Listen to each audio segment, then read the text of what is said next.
दोस्तों, आज की सबसे पहली और बड़ी खबर। 1 मई से 18 साल से ज्यादा उम्र वालों को लगेगा कोरोना वैक्सीन। अब 1 मई से 18 साल से अधिक आयु के सभी लोगों को कोरोना का टीका लगेगा। प्रधानमंत्री नरेंद्र मोदी की अध्यक्षता में सोमवार को हुई मीटिंग में यह निर्णय लिया गया है। 1 मई से देश भर में कोरोना टीकाकरण का तीसरा राउंड शुरू हो रहा है, जिसमें युवकों को भी कवर किया जाएगा।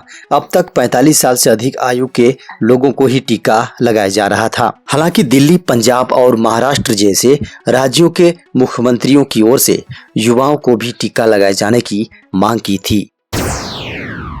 25 अप्रैल को रांची में होने वाली सेना बहाली की प्रवेश परीक्षा अनिश्चित काल के लिए स्थगित। कोरोना के बढ़ते संक्रमण को देखते हुए सेना बहाली की सामान्य प्रवेश परीक्षा स्थगित कर दी गई है।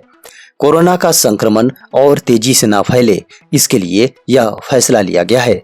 सेना भर्ती कार्यालय रांची ने इससे संबंधित नोटिस जारी कर दिया है। इस नोटिस में कहा गया है कि सेना भर्ती कार्यालय रांची द्वारा आयोजित सेना बहाली के दौरान उत्तीर्ण अभ्यर्थियों को यह सूचित किया जाता है कि 25 अप्रैल 2021 को आयोजित सामान्य प्रवेश परीक्षा कोविड-19 के फैलाव को देखते हुए भारत सरकार के निर्देश अनुसार अनिश्चित समय के लिए स्थगित की जाती है। झारखंड में कोरोना के कारण अनिश्चित काल के लिए बंद किए गए सभी स्कूल, कॉलेज और अन्य शिक्षण संस्थान। दोस्तों, देश के कई राज्य, जी हां, अन्य राज्यों की तरह झारखंड में भी कोरोना संक्रमण के तेजी से बढ़ते मामलों के बीच राज्य सरकार ने सभी शिक्षण संस्थानों को अगले आदेश तक बंद कर दिया है। पहले सभी शिक्षण संस्थान 30 अप्रैल तक के लिए बंद किए गए थे, लेकिन रिकॉर्ड मामले सामने आने के बाद इन्हें अनिश्चित काल के लिए बंद कर दिया गया है। इसी के साथ सभी तरह की परीक्षाएं भी तत्काल प्रभाव से स्थगित कर दी गई हैं। राज्य की हेमंत सोरेन सरकार ने बढ़ते कोरोना संक्रमण के मामलों के कारण ये बड़ा फैसला लिया है। झारखंड ने बांग्लादेश से रेमडेसिविर आयात करने की मांगी अनुमति। दोस्तों, झारखंड के मुख्यमंत्री श्री हेमंत सोरेन ने केंद्र को पत्र लिखकर रेमडेसिविर के आयात के लिए अनुरोध किया है। पत्र में बांग्लादेश से लाइफ सेविंग ड्रग रेमडेसिविर के आयात के लिए केंद्र सरकार की अनुमति मांगी गई है। भारत की वर्तमान स्थिति को देखते हुए कई राज्य लगातार एंटीवायरल दवा की उपलब्धता में कमी की रिपोर्ट कर रहे हैं।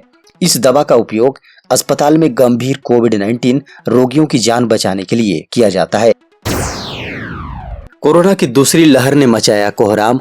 अमित शाह बोले, राज्य अपने हिसाब से लगाएं लॉकडाउन। कोरोना के बढ़ते मामलों के मद्देनजर गृह मंत्री अमित शाह ने कहा है कि कोरोना की दूसरी लहर में जिस रफ्तार से मामले बढ़ रहे हैं, उस पर हमारी नजर बनी हुई है। उन्होंने कहा कि यदि राज्य सरकारों को लगता है कि लॉकडाउन ही कोरोना की कड़ी तोड़ने का एकमात्र विकल्प है, तो वह लॉकडाउन पर विचार कर सकते हैं। केंद्रीय गृह मंत्री अमित शाह ने लॉकडाउन की संभावना पर इसे राज्यों के विवेक पर छोड़ने का इशारा किया है। एक मीडिया चैनल से बातचीत करते हुए उन्होंने कहा, केवल भारत की नहीं, अन्य देशों में भी कोरोना की नई लहर पहले से कहीं अधिक घातक साबित हुई है। झारखंड के गढ़वा जिले में कोरोना संक्रमित युवक ने फांसी लगाकर दी जान। दोस्तों, झारखंड के गढ़वा जिले से बड़ी खबर निकलकर सामने आ रही है। यहाँ कोरोना संक्रमित युवक ने फांसी लगाकर अपनी यह लीला समाप्त कर ली। बताया जा रहा है कि युवक पिछले 5 दिनों से कोविड अस्पताल में भर्ती था। बताया जा रहा है कि फांसी लगाने से पहले युवक ने फेसबुक पोस्ट कर लोगों की इसकी जानकारी दे दी थी। पोस्ट में युवक ने लिखा था कि इससे बेहतर है फांसी लगाकर मर जाना। हालांकि इसकी कोई आधिकारिक पुष्टि नहीं हो पाई है। विधायक सीपी सिंह ने ऑक्सीजन सिलेंडर और रेमडेसिविर खरीदने के लिए दिए 20 लाख रुपए। विधायक सीपी सिंह ने मदद का हाथ बढ़ाया है। सीपी सिंह ने 20 लाख रुपए की राशि सहायता के लिए दी है। इनमें से 10 लाख रुपया ऑक्सीजन सिलेंडर के लिए, जबकि बाकी 10 लाख रुपए रेमडेसिविर दवा की खरीद के लिए दिया गया है। उन्होंने चिट्ठी के जरिए इसका ऐलान किया है।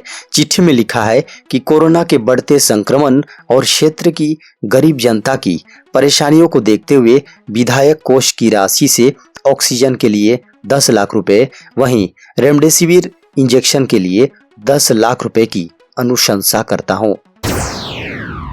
विदेशी रिसर्च को केंद्र ने भी माना, हवा में ज्यादा तेजी से फैल रहा है कोरोना। आखिरकार केंद्र सरकार ने भी मान लिया है कि कोरोना वायरस का संक्रमण हवा में तेजी से फैल रहा है। नीति आयोग के सदस्य वीके पॉल ने सोमवार को उक्त बातें कही। हालांकि Indian council of medical research यानी ICMR ने कहा कि दूसरी लहर कम खतरनाक है। वीके पॉल ने बताया कि पिछले साल आई लहर में जितने लोग संक्रमित हुए उनमें 30 साल से कम उम्र वाले 31% थे। इस बार की लहर में ये 32% हैं। 30 से 45 साल के बीच की उम्र वाले 21% हैं। पिछले साल भी संक्रमितों में इनकी तादाद इतनी ही थी। कोरोना की दवा आयुध एडवांस आई बाजार में, 4 दिन के अंदर ही वायरस को मात देने का दावा। दोस्तों, दुनिया भर में कहर बरपा रहे कोविड-19 की दूसरी लहर के बीच एक अच्छी खबर आई है। आयुध एडवांस दवा को अहमदाबाद के 2 सरकारी अस्पतालों में हुए ट्रायल में कोरोना के खिलाफ कारगर पाया गया है। ट्रायल के दौरान पाया गया कि मात्र 4 दिनों के अंदर ही आयुध एडवांस लेने वाले मरीजों ने वायरस के संक्रमण को काफी हद तक कम कर दिया। आयुध एडवांस का कोई साइड इफेक्ट भी सामने नहीं आया है। जिन कोविड-19 रोगियों का इलाज आयुध एडवांस से किया गया वे सभी कोविड-19 नेगेटिव आए और बुखार, खांसी और सांस की तकलीफ जैसे लक्षणों में बेहद सुधार देखा गया। झारखंड में पिछले 24 घंटे में 50 संक्रमितों ने तोड़ा दम, 3,992 मिले नए पॉजिटिव मरीज। दोस्तों, झारखंड में कोरोना का आतंक लगातार बढ़ता जा रहा है। 24 घंटे के भीतर फिर से 3,992 नए संक्रमित पाए गए हैं। इनमें सर्वाधिक 1,073 संक्रमित रांची जिले के हैं। कोरोना से एक दिन में 50 लोगों की मौत भी हुई। मृतकों में पूर्वी सिंहभूम के 17, रांची के 11, गोड्डा के 4, दुमका, गढ़वा, गुमला, खूंटी, पलामू और रामगढ़ के 2-2, चतरा, धनबाद, कोडरमा, लातेहार, साहिबगंज और पश्चिमी सिंहभूम के 1-1 व्यक्ति शामिल हैं। विधायक सरयू राय और अमर बावरी को हुआ कोरोना। दोस्तों, विधायक अमर बावरी कोरोना पॉजिटिव पाए गए हैं। अमर बावरी चंदन कियारी विधानसभा सीट से भारतीय जनता पार्टी के विधायक हैं। विधायक ने ट्वीट कर खुद के कोरोना पॉजिटिव होने की जानकारी दी है।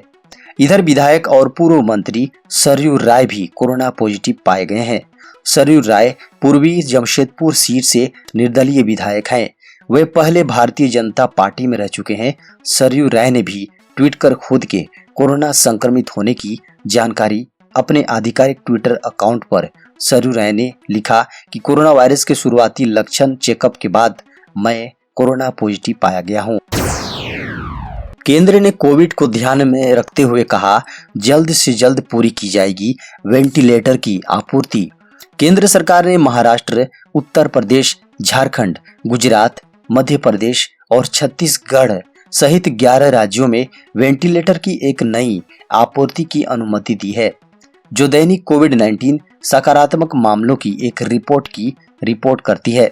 केंद्रीय स्वास्थ्य मंत्री हर्षवर्धन ने 11 राज्यों और केंद्र शासित प्रदेशों के स्वास्थ्य मंत्रियों के साथ एक उच्च स्तरीय समीक्षा बैठक की अध्यक्षता करते हुए यह घोषणा की। स्वास्थ्य मंत्रियों को याद दिलाते हुए कहा कि पिछले साल केंद्र द्वारा राज्यों को 34,228 वेंटिलेटर दिए गए थे। रेलवे मंत्रालय ऑक्सीजन सिलेंडर के लिए चलाएगा स्पेशल ट्रेन। देश में तरल चिकित्सा ऑक्सीजन और ऑक्सीजन सिलेंडर के परिवहन के लिए अगले कुछ दिनों में देश में बढ़ते कोविड मामलों के बीच रेलवे ऑक्सीजन एक्सप्रेस ट्रेनें चलाएगा। राष्ट्रीय ट्रांसपोर्टर ने रविवार को कहा, विशेष रूप से देश में चिकित्सा ऑक्सीजन की मांग छत के माध्यम से चली गई है। रिपोर्ट्स के अनुसार सोमवार को मुंबई के पास कालाबोली और बोईसर रेलवे स्टेशनों से बीजाग, जमशेदपुर, राउरकेला और बोकारो से तरल मेडिकल ऑक्सीजन लोड करने के लिए खाली टैंकर शुरू किए जाएंगे।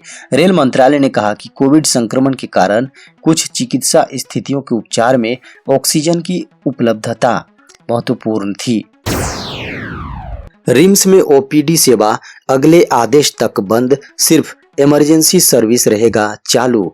कोरोना के बढ़ते संक्रमण को देखते हुए रिम्स प्रबंधन ने निर्णय लिया है कि सोमवार से रिम्स ओपीडी सेवा बंद रहेगी और केवल इमरजेंसी में मरीजों का इलाज हो पाएगा। रिम्स अधीक्षक विवेक कश्यप ने पत्र के जरिए आदेश जारी किया है। ओपीडी में सोशल डिस्टेंसिंग का पालन नहीं हो पाता है, इस वजह से संक्रमण बढ़ने के आसार अधिक होते हैं। फिलहाल रिम्स में ओपीडी सेवा बंद कर दी गई है और उसके स्थान पर इमरजेंसी मरीजों के लिए सेंट्रल इमरजेंसी में चिकित्सा व्यवस्था मजबूत की जाएगी। बेरोजगार युवकों के लिए आई बम्पर सरकारी नौकरी, 3,922 विभिन्न पदों के लिए 8 पास करें अप्लाई। दोस्तों, अगर आप सरकारी नौकरी करना चाहते हैं तो आपके पास सुनहरा मौका है। मद्रास हाईकोर्ट ने अपने 3,922 विभिन्न पदों के लिए आवेदन आमंत्रित किए हैं। मद्रास हाईकोर्ट ने कार्यालय सहायक की स्थिति के लिए 8 उत्तीर्ण उम्मीदवारों के लिए नौकरी अधिसूचना की घोषणा की है। मद्रास हाईकोर्ट 2021 में ऑनलाइन या ऑफलाइन मोड में आवेदकों से आवेदन प्राप्त करने का प्रस्ताव है। योग्य उम्मीदवार 6 जून 2021 से पहले मद्रास हाईकोर्ट के लिए अपना आवेदन प्रस्तुत कर सकते हैं।